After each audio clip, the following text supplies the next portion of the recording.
Merci, monsieur le modérateur. Avant tout, je voudrais bien sûr saluer ce public très nombreux et remercier chaleureusement le professeur Bellassène et l'ensemble du comité d'organisation pour son invitation. Ça me fait toujours très plaisir d'être ici parmi vous pour la première fois à Tanger, mais en Maroc en général, et de découvrir de nouvelles personnes. Il va y avoir un petit peu de choses en commune avec la présentation précédente, mais ici, on va probablement l'aborder un petit peu plus en détail, peut-être un peu plus en pratique, avec cette question qui est très précise. J'ai des anomalies de la substance blanche focale. Est-ce que c'est de l'inflammatoire? Est-ce que c'est du vasculaire? Autrement dit, puisque j'ai appris que Magritte avait aussi séjourné à Tanger, et ça tombe bien de choisir ce tableau qui résume la question qu'on se pose. On croit que ce qu'on voit est quelque chose, mais est-ce que c'est vraiment ça? C'est ça qu'on va essayer d'aborder aujourd'hui. Et c'est sûr que, vous l'avez compris, ces anomalies et ces maladies de la substance blanche sont très nombreuses. Il suffit de prendre n'importe quelle revue pour avoir des listes que nul ici ne peut se rappeler. Mais on va donc se focaliser sur le plus fréquent, le plus commun. Et c'est pas rien déjà, puisque ça va être ce qui est vasculaire, mais aussi dégénératif, parce que malheureusement, même neurologue, on n'est pas protégé de la dégénérescence du cerveau. C'est quelque chose qui nous attend tous, puisque le vieillissement, c'est le premier des facteurs de risque d'avoir des microlésions cérébrales.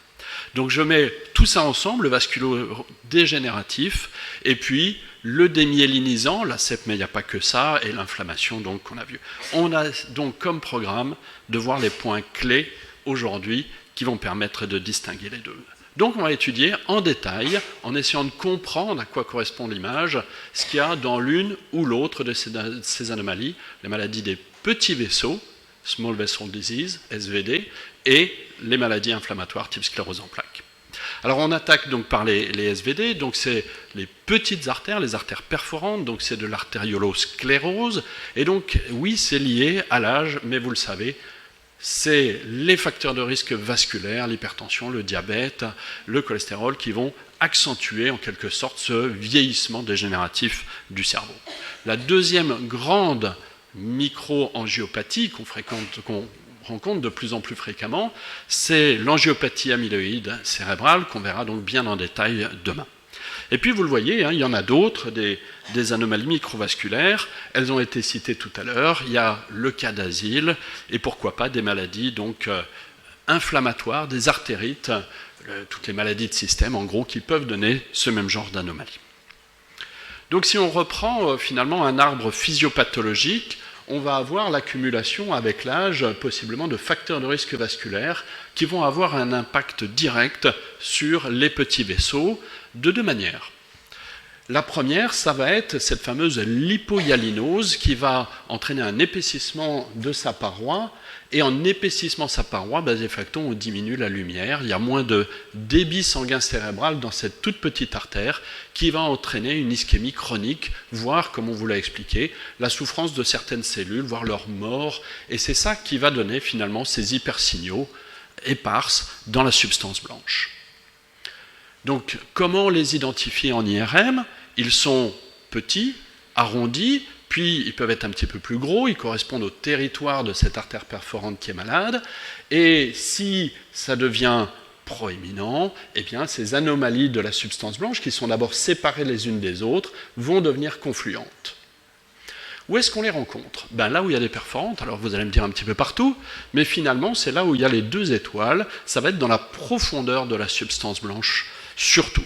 Bien sûr, ça commence en périventriculaire, et ça commence par cette coiffe des cornes frontales qu'on a de manière quasi constante, et puis ça va s'étendre parallèlement le long des ventricules, et donc il va y avoir une deuxième couche. C'est ça que vous allez voir ici, au-delà finalement de cette couche immédiatement, j'ai envie de dire, juxtaventriculaire, vous avez une deuxième localisation de ces hypersignaux, d'abord éparses, puis confluents. D'un point de vue sémantique, je crois que c'est très important d'utiliser les bons termes. Le périventriculaire, on le comprend, mais il y a souvent un fourre-tout, un amalgame autour du sous-cortical. Et c'est là où si on se pose la question, est-ce que c'est vasculaire ou est-ce que c'est inflammatoire, il faut être extrêmement précis. Donc, si on considère que le périventriculaire est juxtaventriculaire, qu'il touche le ventricule, il faut que ce soit exactement la même chose pour le cortical ou le sous-cortical. C'est-à-dire que tout ce no man's land que vous avez entre le périventriculaire et le sous-cortical, c'est ce qu'on appelle la substance blanche profonde. Et ça, c'est absolument pas spécifique, mais c'est là où on va rencontrer ces anomalies très fréquentes, arrondies, de la substance blanche. Mais donc, il y a des endroits qui vont être épargnés. Et c'est là où c'est important pour s'orienter vers du vasculaire, c'est que malgré une confluence, malgré des hypersignaux très étendus, le corps calleux se veut épargné en cas de maladie des petits vaisseaux. Et de la même manière, eh bien, la fibre en U, et c'est ça qui est sous-cortical, vous voyez sur ces images flaires, vous avez le manteau ou le ruban cortical, et cette fibre qui relie deux gyrus est épargnée par ces hypersignaux de la substance blanche. C'est ça la fibre en U, c'est ça qui est donc sous-cortical et épargné en cas de maladie des petits vaisseaux. Qu'en est-il dans la fosse postérieure? Il y a aussi des localisations tout à fait évocatrices. Regardez où sont les perforantes. Elles vont dans la profondeur du tronc cérébral. C'est donc là où on va avoir, notamment au niveau du pont, des hypersignaux, d'abord séparés, arrondis, et qui peuvent devenir confluents de la même manière.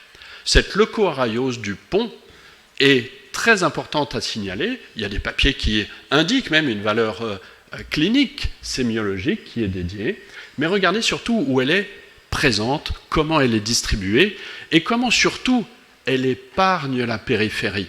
Même confluente, même étendue, la surface du tronc cérébral et la profondeur à proximité du plancher du quatrième ventricule est épargnée. Donc ça, c'est l'ischémie chronique. C'est l'atteinte concentrique des petites artères. Donc vous comprenez bien que de temps en temps, il peut y avoir un accident aigu qui va entraîner l'apparition donc d'infarctus dans le territoire de ces petites artères. Ces événements aigus s'appellent donc des infarctus lacunaires. Comment on les identifie? Puisque finalement c'est la même chose que la chronique, c'est une petite lésion arrondie en hypersignal flair, mais grâce à la diffusion, on va pouvoir de temps en temps tomber dessus par hasard et démontrer qu'il y a bien une autre dimension que celle qui est chronique, mais qui a une maladie totalement instable, active, du fait de la superposition de lésions aiguës. Alors, on ne les voit pas toujours à la phase aiguë, mais on va les repérer parce que ça fait des trous. Ces trous dans le cerveau s'appellent donc des lacunes, mais elles vont être au même endroit quand on a bien compris leur physiopathologie, sauf qu'en plus, ça va toucher les noyaux gris. Et ça, l'association du blanc et du gris est très en faveur de processus microvasculaires.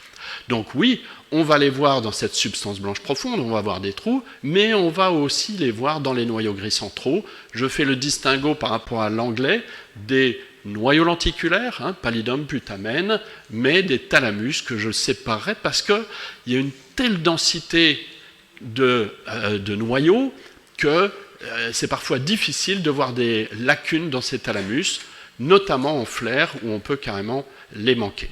En tout cas, il y en a donc dans les noyaux gris, dans la substance blanche, dans le pont, quand on est dans la fosse postérieure, et c'est un véritable trou qui va être rempli d'un liquide qui va donc apparaître en hyposignal T1, ça c'est important. Comment on les identifie au sein de ces plages d'hypersignaux qui y sont associés? Parce qu'il y a un trou, c'est du liquide, donc hypo T1, hypoflair, ça c'est capital.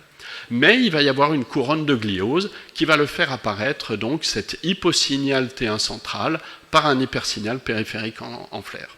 Si maintenant c'est une fente, si c'est petit, on peut tout à fait les rater en flair, et notamment dans les noyaux gris. Mais, voyez ici, cette lésion est bien visible en hyper T2 et en hypo T1. Un autre élément qui est important et qui est de plus en plus à la mode et qu'on verra encore demain dans le cadre de l'angiopathie amyloïde, c'est donc ces espaces qu'il y a autour de la perforante dont il est question aujourd'hui. C'est ces espaces de Virchow et Robin qui vont avoir tendance à se dilater. Ils sont visibles où? Eh bien, encore une fois, là où il y a des perforantes, dans les noyaux gris centraux, à la convexité du cerveau, et c'est ça qui est aujourd'hui très à la mode, donc au-dessus du niveau des ventricules, les centres semi-ovales. Ils n'ont pas la même valeur que ceux dans les noyaux gris. On va les voir également dans les pédoncules cérébraux, dans les mésencéphales. Et puis de temps en temps, on a une révélation, on a un flash, on se dit « Ah mais tiens, en fait, il y en a aussi là. » N'oubliez pas les sous-insulaires. Il y a évidemment ces perforantes qui traversent le cortex insulaire et qui peuvent être accompagnées de tels Virchow. Alors on peut se poser la question, est-ce que c'est une lacune malade par ischémie de la lésion, ou est-ce que c'est une lacune remplie d'eau normale autour d'une perforante qui circule? Puisque c'est au même endroit, ce n'est pas toujours facile de faire la différence, mais parfois, comme dans ce cas-là, on va avoir la chance de voir, je ne sais pas si vous le voyez bien, la petite artère qui se rehausse, donc qui circule au milieu. Ça, c'est un Virchow-Robin normal, puisqu'il y a bien la perforante qui circule dedans. Notez aussi que cette localisation, finalement, qui est à la base du noyau lenticulaire, n'est pas un endroit où, paradoxalement, on va voir les lacunes qui sont un petit peu plus haut situées. Donc ça va être l'association de tout ça, des hypersignaux, plus ou moins confluents, de temps en temps, donc des lacunes. Mais voilà, il n'y a pas que l'épaississement, il n'y a pas que la lipohyalinose qui intervient dans cette maladie des petits vaisseaux, il y a aussi l'inverse. Il va y avoir une fragilisation de la paroi de ces petites artères qui peut entraîner donc la formation de petites dilatations qui va donc être potentiellement le siège de rupture vasculaire, que ce soit un petit pétard mouillé, un microsaignement, un microbleed, ou alors un véritable hématome, comme on va le voir bien en détail. Donc ces microsaignements, là aussi, ça veut dire qu'il y a une maladie des petites artères. Rappelez-vous qu'il y en a deux grands types, l'hypertension artérielle, la plus commune, qui est l'angiopathie amyloïde. Et les deux vont être facilement distinguables quand on analyse bien la distribution de ces lésions. Dans l'hypertension, c'est les noyaux gris centraux, vous le savez, ça donne des hématomes profonds. Donc c'est vrai que c'est tellement étendu qu'il peut y en avoir aussi à la superficie du cerveau. Et si on a bien en tête maintenant où on voit les petites lacunes et la leucoariose dans le tronc cérébral, et bien assez logiquement, ça va être au même niveau qu'on va voir des microsaignements dans le pont. Donc vous voyez, dans les thalamus, c'est deux petits points, mais il y en a aussi un qui est superficiel. Maintenant, ça va être associé, ces microsaignements, à des hématomes profonds, à de la leucoariose qui est ici confluente. Dans l'angiopathie amyloïde, par définition, ces microsaignements vont être en dehors des noyaux gris.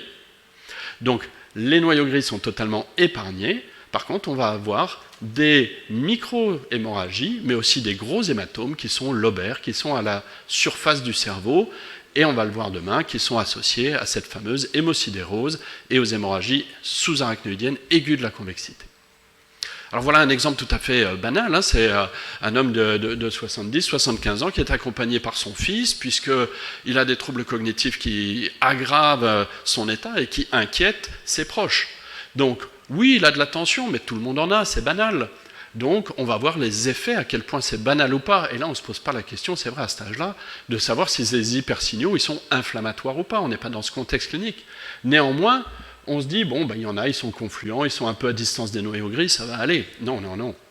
Voilà, le T2 étoile vous confirme que c'est bien une maladie qui saignote, donc ce n'est pas inflammatoire, qu'il va y avoir dans ces localisations que je vous ai bien décrites, au centre du pont, dans les régions grises profondes, incluant les noyaux dentelés dans la fosse postérieure. Regardez également ces microsaignements dans les noyaux gris, et puis il y en a de temps en temps au-dessus. Donc il y a l'association de l'ischémie chronique et de l'hémorragie chronique. Mais, grâce à la diffusion, on sait pourquoi en ce moment le papy s'aggrave, c'est parce que son hypertension n'est pas du tout contrôlée, sa microangiopathie est très évolutive, puisqu'on a la démonstration que, grâce à la diffusion, il y a des éléments aigus surajoutés. Donc ça conduit, on le comprend, à ces démences vasculaires. D'où l'idée et l'importance, encore une fois, grâce à cet exemple, de faire l'acquisition, s'il y a des radiologues dans la salle, mais je suis sûr que vous le savez et vous le faites, de cette séquence magique qui est la diffusion dans le bilan des démences, et vous le savez, en neuroradio en général, on gagne à faire ce genre de séquence. Ce n'est pas la même image, ce n'est pas le même patient. Et pourtant, on va retrouver les hypersignaux plus ou moins confluents de la substance blanche. J'ai entendu les bons au premier rang souffler déjà ce que c'est. Mais surtout, quand on vous dit que ce n'est pas le papy qui devient dément, mais c'est un jeune qui n'a pas de facteur de risque vasculaire. Alors, on peut là se poser la question, est-ce que c'est de l'inflammatoire ou pas? Eh bien, ces noyaux gris qui sont un petit peu criblés, ce centre du pont qui est rempli d'anomalies de signal, plaide en faveur du vasculaire. Mais du vasculaire chez quelqu'un qui n'a pas de maladie vasculaire, ou il ne doit pas en avoir à cet âge-là et dans ce contexte. Eh bien, on va effectivement regarder s'il n'y a pas des indices à droite, à gauche, pour essayer de penser à une certaine maladie vasculaire. Et ces capsules externes, mais aussi ces pôles temporaux, vont effectivement nous faire penser à cette maladie qu'est le cas d'asile. Je vous montre ici un patient, vous voyez, avec le même genre d'atteinte du centre du pont. C'est la même coupe, c'est ça qui est pratique. Mais vous voyez, la leucoariose, je vous regarderai, ne touche pas les pôles temporaux de manière classique. Ça peut, bien sûr, mais ce n'est pas la règle. Et encore une fois, ici, ce n'est pas de la leucoariose, c'est de la maladie génétique, c'est de l'artériopathie. Alors, j'aime bien les acronymes, c'est tout le monde d'ailleurs, hein, sinon on ne le retiendrait pas, mais je vous assure qu'il y a un intérêt à retenir à quoi correspondent chaque lettre des acronymes. Je ne vous fais pas l'affront de vous demander, tout le monde le sait ici, bien sûr. Hein. Alors, moi je le retiens parce que ça m'aide à comprendre les signes, et le cas d'asile, c'est une description de la radiologie. On sait que c'est une maladie qui touche les petits vaisseaux, donc une artériopathie, et puis vu que ça touche les jeunes, c'est génétique. Donc génétique, c'est autosomique dominant. Donc déjà, on a les premières 4 lettres, c'est une artériopathie cérébrale autosomique dominante. Facile. Et après, eh ben ça, c'est pour nous aider à nous rappeler ce qu'on a les images, c'est des infarctus, hein, et donc c'est des subcortical infarcts, des infarctus sous-corticaux, des lacunes, et de la leucoariose, ben voilà, on a tout comme ça. Vous l'aviez ? Ouais. J'ai pas entendu un oui franc et massif de l'ensemble de la salle. Hein. Alors, cliniquement en tout cas, on n'est pas dans ce contexte vasculaire classique, puisque c'est des gens qui ont mal à la tête, c'est banal, des gens qui ont des troubles psychiatriques, il y en a plein nos hôpitaux un peu éloignés des centres-villes, et sauf que ils vont faire petit à petit des lésions ischémiques surajoutées. On a un contexte clinique tout à fait particulier, mais qui peut être négligé pendant des années. Et pourtant, grâce à l'IRM, grâce à ces signes que je viens de vous montrer, on ne va pas se poser la question si c'est inflammatoire. On va dire c'est microvasculaire, surtout quand ça va toucher donc les capsules externes et les pôles temporaux. Donc des maladies microvasculaires, elles peuvent être génétiques, elles peuvent être inflammatoires. Pierre Labauche vous en a touché un mot. On avait étudié, nous, dans le cadre des maladies de système, comment étaient ces lésions et à quelle fréquence on les voyait. Ben, vous les avez en gros maladie par maladie. C'est là, c'est présent, c'est presque la règle. Ce sont des vascularites systémiques, mais qui vont toucher. Et elles touchent où et comment le cerveau? Ben, au même endroit. C'est la substance blanche profonde, c'est aspécifique. C'est des sujets jeunes, des femmes avec des maladies auto-immunes bien souvent, mais voilà, ce n'est pas inflammatoire dans le sens CEP. Ok? Alors maintenant, on va pouvoir voir la CEP, comment c'est. La CEP, mais ça s'inscrit dans l'ensemble des maladies démyélinisantes parce qu'elles ont quelque chose en commun. Mais on va voir ici les lésions élémentaires de cette maladie qui est fréquente.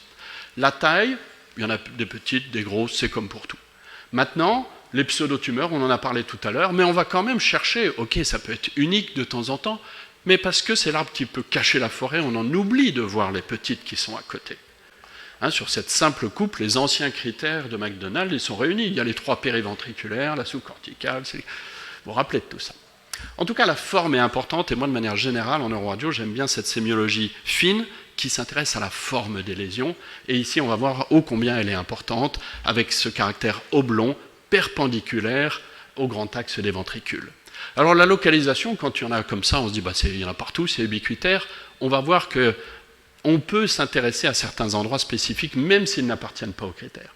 Le périventriculaire, on vient de le voir. Le corps calleux, c'est ça qui a fait sa renommée, et j'ai entendu tout à l'heure parler du sagittal flare. C'était, je pense, quelque chose qui a apporté une autre vision, une autre approche visionnelle du cerveau, ces coupes sagittales.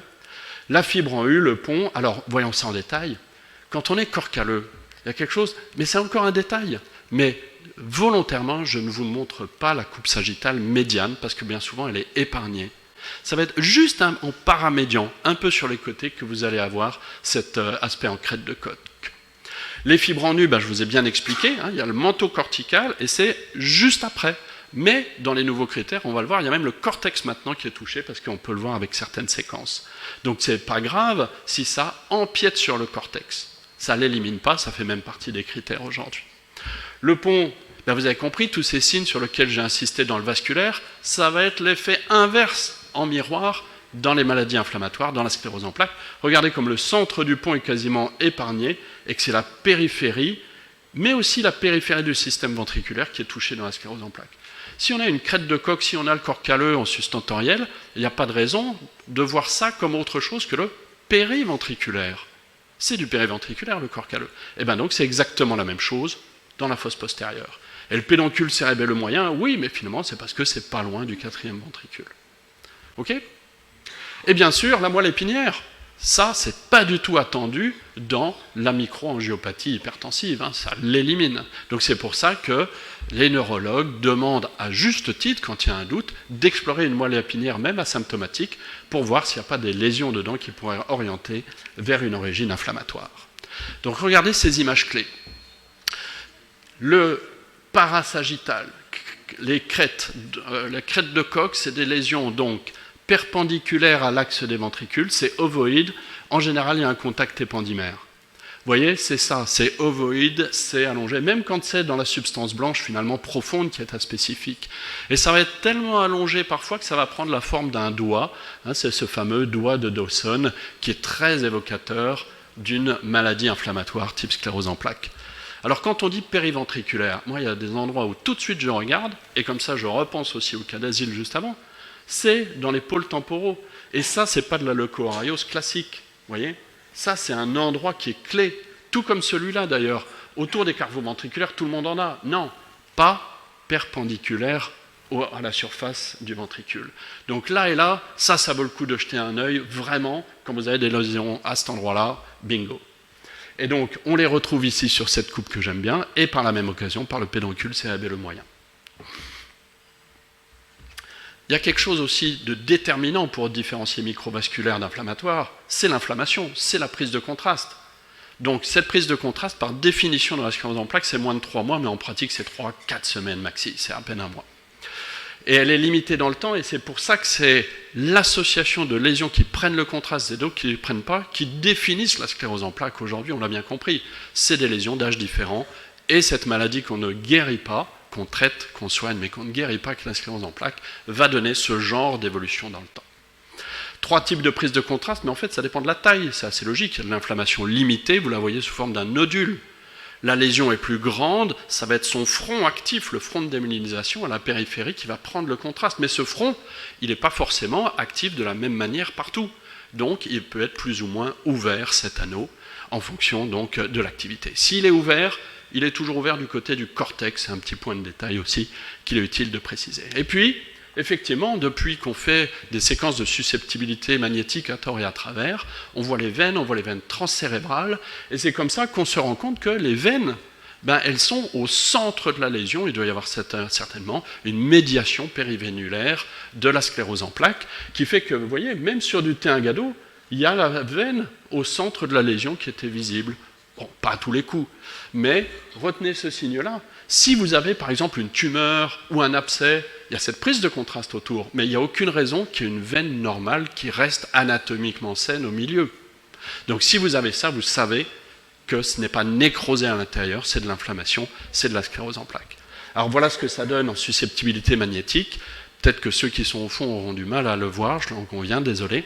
Mais donc vous avez des lésions qui vont être vénocentrées par donc ces séquences qui permettent de bien voir les veines normales.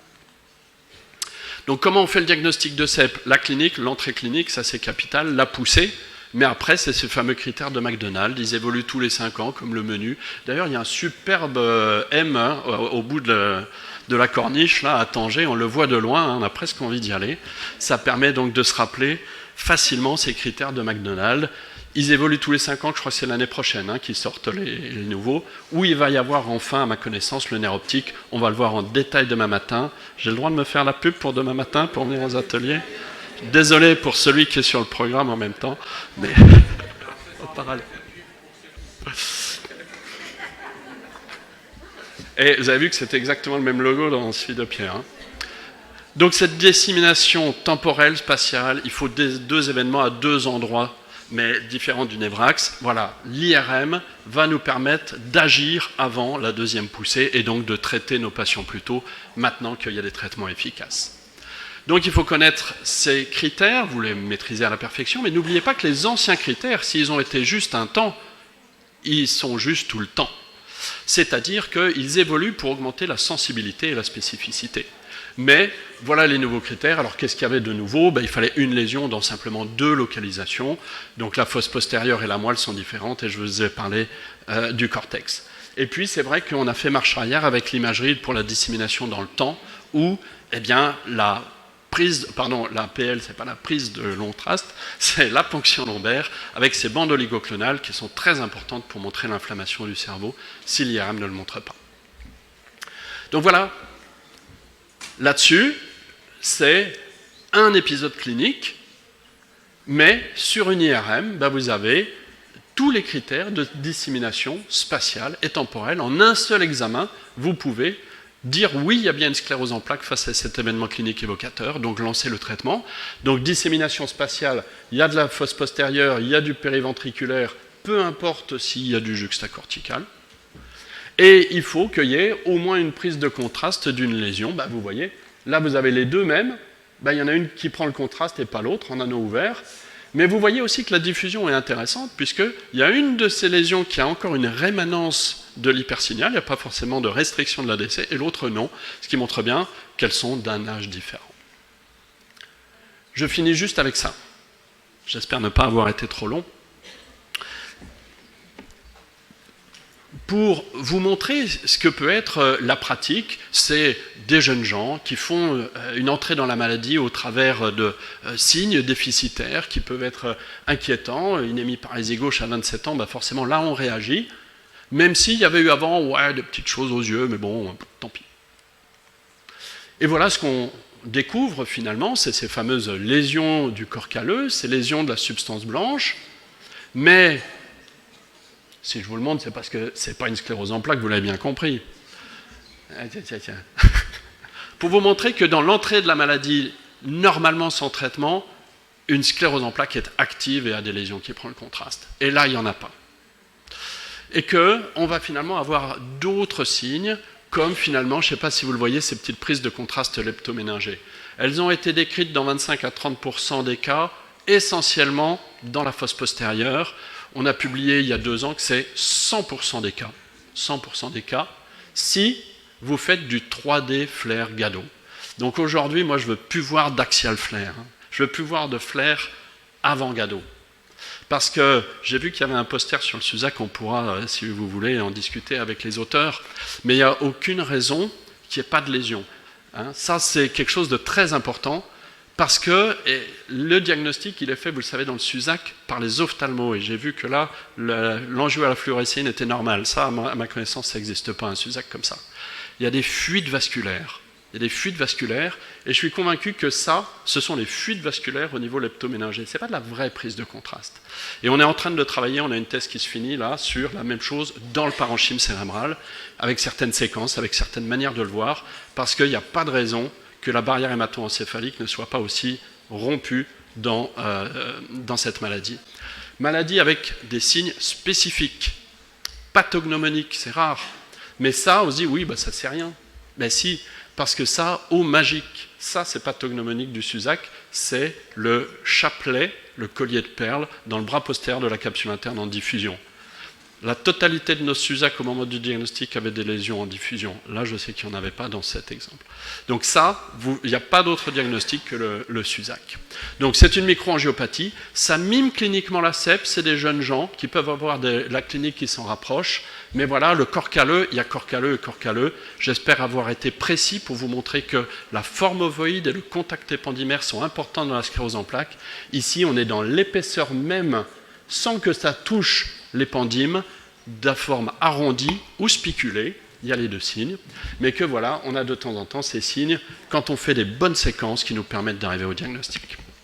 Voilà, pour conclure, c'est très fréquent les hypersignaux, tout le monde doit en avoir ici à peu de choses près, ça fait partie de notre vieillissement, mais qui va s'accélérer sous l'effet de facteurs de risque vasculaire. On sait comment les reconnaître, surtout quand il y a une confluence, il y a des lésions micro-hémorragiques. Ça n'a rien à voir donc finalement avec ces lésions inflammatoires qu'on a vues dans la sclérose en plaques, mais qui existent aussi dans beaucoup d'autres lésions. En tout cas, la distribution, la forme, la taille aident clairement à différencier les deux. Voilà, je vous remercie pour votre attention.